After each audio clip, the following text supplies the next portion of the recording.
কথাগুলো মন দিয়া শুনবেন। গাধাকে যখন সৃষ্টি করা হলো তখন গাধাকে বলা হলো, তোমাকে সকাল থেকে সন্ধ্যা পর্যন্ত প্রচুর পরিশ্রম করতে হবে, সারাদিন পিঠে বোঝা বয়ে বেড়াতে হবে, খেতে পারবে শুধুই ঘাস, তোমার মাথায় কোনো বুদ্ধি থাকবে না, আর তোমার আয়ু দেওয়া হবে 50 বছর। এইটা শুনে গাধা বলল, হে প্রভু, আমাকে 50 বছর না দিয়ে 20 বছর আয়ু দিন, আমি এত বছর বাঁচতে চাই না। সৃষ্টিকর্তা তার এই কথা মঞ্জুর করলেন।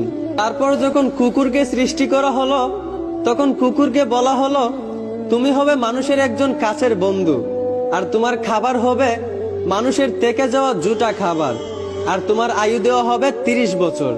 এইটা শুনে কুকুর সৃষ্টিকর্তার কাছে হাত জোর করে বলল, হে প্রভু, আমি 30 বছর বাঁচতে চাই না, আমাকে 30 বছর থেকে 15 বছর আয়ু দিন।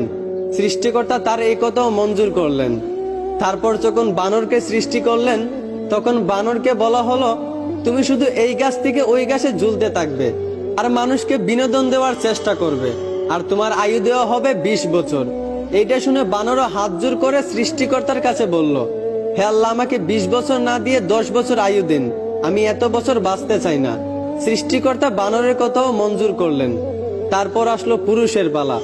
পুরুষকে যখন সৃষ্টি করা হলো তখন পুরুষকে বলা হলো, তুমি হলে প্রাণীদের মধ্যে সবচেয়ে বিচক্ষণ এবং বুদ্ধিমান, এই জন্য তোমাকে প্রাণীদের শিরোমণি করা হলো, আর তোমার আয়ু দেওয়া হবে 20 বছর।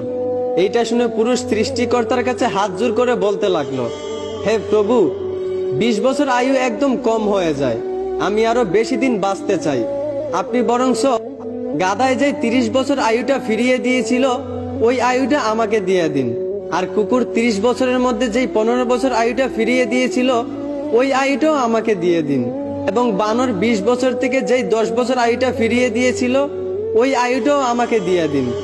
সৃষ্টিকর্তা পুরুষের এই কথাগুলো মঞ্জুর করলেন। তারপর থেকেই ছেলেরা 20 বছর পর্যন্ত পুরুষ হয়ে বাঁচে, আর যেই 30 বছর গাধার থেকে চেয়ে আনা হয়েছিল সেই 30 বছর পরিবারের বোঝা পিঠে বয়ে বাঁচে, ঠিক একদম গাধার মতোই। বাকি 15 বছর সন্তানরা যা দেয় তা খেয়েই বাঁচতে হয়। যেমন একটা কুকুরকে মানুষ যা দেয় তা খেয়েই বাঁচে, ঠিক তেমনি একটা পুরুষও বাকি 15 বছর এইভাবেই কাটাতে হয়, ঠিক একটা কুকুরের মতোই। আর বাকি 10 বছর পুরুষদেরকে বানরের মতোই বাঁচতে হয়। বানর যেমন এক ডাল থেকে আরেক ডালে ঝুলাঝুলি করে এবং মানুষকে বিনোদন দেয়, ঠিক তেমনি পুরুষদেরকেও বাকি 10 বছর বাঁচতে হয়, একবার ওই সন্তানের কাঁধে ঝুলে একবার ওই সন্তানের কাঁধে ঝুলে, এবং নাতিদেরকে বিনোদন দিয়ে এইভাবেই বাকি 10 বছর বাঁচতে হয়। এইটাই পুরুষের জীবন, এইটাই বাস্তবতা। আশা করি আমার কথাগুলো বুঝতে পারছেন। ধন্যবাদ।